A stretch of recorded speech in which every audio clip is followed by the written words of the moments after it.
we feel is going through all types of physical and mental torture. But that's all right, because we said even before this happened, and we're going to say it after this, and after I'm locked up, and after everybody's locked up, that you can jail revolutionaries, but you can't jail a revolution. Right. You might run a liberator like Eric Cleave out the country, but you can't run liberation out the country. You might murder a freedom fighter like Bobby Hutton, but you can't murder freedom fighting. And if you do, you come up with answers that don't answer, explanations that don't explain. You come up with conclusions that don't conclude. And you come up with people that you thought should be acting like pigs, that's acting like people and moving on pigs. And that's what we've got to do. So we're going to see about Bobby, regardless of what these people think we should do. Because school is not important and work is not important. Nothing's more important than stopping fascism, because fascism will stop us all.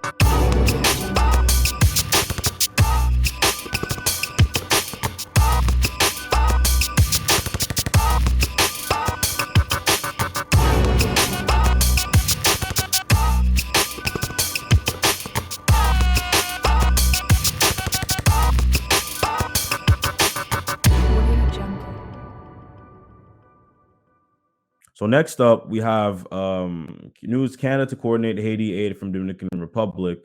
So this is from an article from June 15th, and I'll get into it here. Canada will coordinate an aid operation to Haiti this summer in response to the Caribbean nation's volatile security.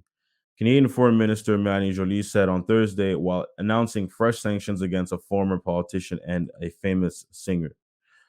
Canada will lead an effort from the Dominican Republic, Jolie told ministerial meeting, in a bid to coordinate international aid, including funds, equipment, and technical support for the country's embattled police force. Jolie did not say why Canada would work out of the neighboring country, which has deported tens of thousands of Haitians fleeing the crisis, but said a team would also work from Haiti's capital in Port-au-Prince. So I'm not going to spend too much time on this, but I just couldn't wrap my head around the fact that they had thought would be a good idea to install this this in Haiti. I mean, sorry, not in Haiti, well, in the Dominican Republic. Considering the fact that you already have a bunch of embassies placed down in Port-au-Prince, why would this special office be located outside the Dominican Republic was really weird to me. Later on, there was an article that came out said Dominican Republic, Canada disagree over the police aid office. So I have it here. And before I get into it here, it's like if it's a safety, if it were a safety issue, I can understand the sense like, yeah, you don't want it maybe not in Port-au-Prince, but at the same time you've got the embassies there in Port-au-Prince. All the embassies are in Port-au-Prince. Why wouldn't you have this aid office in Port-au-Prince or Haiti? Because you don't have to put it in Port-au-Prince as well, right? There's another quite you can put it at Cap Haïtien, which it's the same place. Not to say that it's I'm gonna lie to you and say it's completely safe, but definitely more quiet than Port-au-Prince, and that's where they even held the jazz festival. I believe it was this earlier this year. That's where, and part of it was organized too by the government of Canada.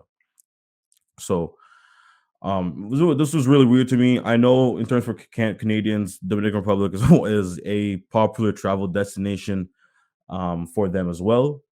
I can see maybe they're like, okay, well, since it's on the same island, we can get away with not get away with it, but it would kind of fly under the radar. But in terms of, I don't see how you can provide help outside the borders. Like if you're going to be providing help and funding and support, the most efficient way would be doing it within the country, because I can't be looking at this and be okay with it, and then people from diaspora are looking at, for example, all the politicians and senators that they get the position and they spend their time in the US and they don't really focus on helping the country. It's about the same. It's really almost the same thing, right? And now in terms of if the argument is they didn't really say what the argument is, but if their thinking process was all Dominican Republic slightly is safer, well, there's this thing called this is from 2022, but the Global Peace Index, and I'll read what exactly it is. It's a composite index measuring the peacefulness of countries made up of 23 quantitative and qualitative indicators, each weighing on a scale of 1 to 5. The lower score, the more peaceful the country. So you have here in the top 10 Iceland, New Zealand, Ireland, Denmark, all in order, by the way, Austria, Portugal, Slovenia, Czech Republic, Singapore, and Japan. So these were the top 10 in terms of safest. And then obviously, if you go down the list, it goes down to the more dangerous countries. And then you go here, 81. Dominican Republic is 81 on the list. And then if you go down the list a little further down, 115, you've got Haiti rating at a 2.25 compared to DR at 1.99. So based on this, yes, Dominican Republic is safer and more peaceful. However, considering the list of countries, the amount of countries in the world, the gap is really not that far from each other. Comparing a 1.99 rating to a 2. Oh, sorry, guys. Give me 1 sec. Yeah, 2.25. It's not a big gap. And even here, if you zoom in,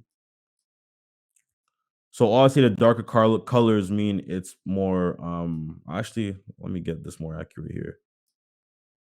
There's a legend here. Yeah, so this is a legend. Red means more less peaceful. Green means more peaceful. White means no data, and then light gray means more peaceful. Now, if I go into even compare, and this is what's funny to me based off this. Haiti and Dominican Republic, well, the topic of Haiti is actually a more peaceful country than the United States based off this this index, right? And yet this is the country that's trying to support, and this is the same country that's trying to support Haiti and trying to eliminate gangs and trying to make it a safer country and get the gang, well, mainly get the gangs out of here, and so the citizens can actually live a life and all that. But they can't even take care of their own stuff. And based off this, United States needs just as much as help as Haiti in terms of doing this, right? And this leads back again to what I'm saying in terms of what are their real intentions in terms of pouring foreign aid into the country, in terms of supporting and then propping up some of these puppet governments, right? And obviously, I had that talk with Steve from the Timbo podcast in terms of a multipolar world and how Haiti fits into this context. And I want to get into the Canada Files article shortly, but you'll see here some of the intentions maybe for what? Well, maybe control, right? And then it goes back to the Monroe Doctrine back from 1823 when President Monroe said, he basically in his speech, he said they will not allow any European powers trying to colonize countries in their backyard. So when they're in the Western Hemisphere, basically. And now today, modern day now, you're seeing foreign policies towards some of these countries as well to kind of contain them in this realm of the U.S. or you can say NATO, and specifically for Haiti would be in the realm of the U.S., Canada, and you could say France, or mainly the U.S., right? Because if you look at it again geographically, it was the same thing with the Cuban Missile Crisis, same thing with the Nicaragua, DR's coup d'etat as well back in, I believe, the 50s or 60s. It's right in their backyard, right? So they want to keep it that way and keep control of their region and also the markets too, making money, a lot of imports from the U.S. going into Haiti as well. And as well as other Caribbean countries, but on the topic of Haiti, a lot of them are going to Haiti.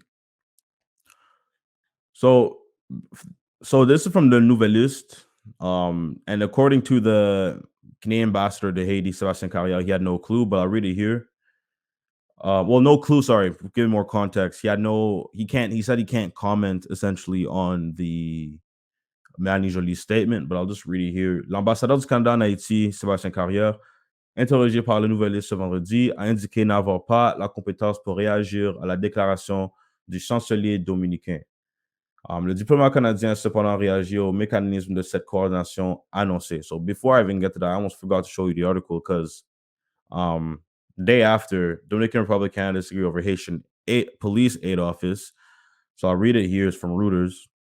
As Haiti's police struggles to contain powerful armed gangs, a disagreement between Dominican Republic and Canada spills out in the public on Friday, further complicating an international plan to boost Haiti's outgunned police force.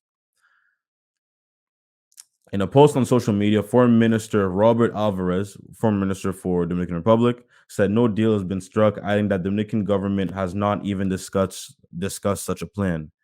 In a subsequent statement to Reuters, Canada's foreign ministry said it continues to work with 20 countries and international organizations to strengthen the Haitian police and boost security, pointing to ongoing talks to finalize a location that will support the group's work in geographical proximity to Haiti. So that's the point out. So even the Dominican Republic is saying like we have no clue this was going on. So I'm just even more confused as to why she didn't put that statement out, because usually they're more prepared for this. They wouldn't say these type of things if there was some type of maturity. I don't know if maybe she's trying to test the waters and see the Dominican Republic would agree with doing so. Who knows at this point? Nothing has come out, but we'll definitely follow it and see if this aid office will come to fruition, and if it does, if it'll be installed in Haiti.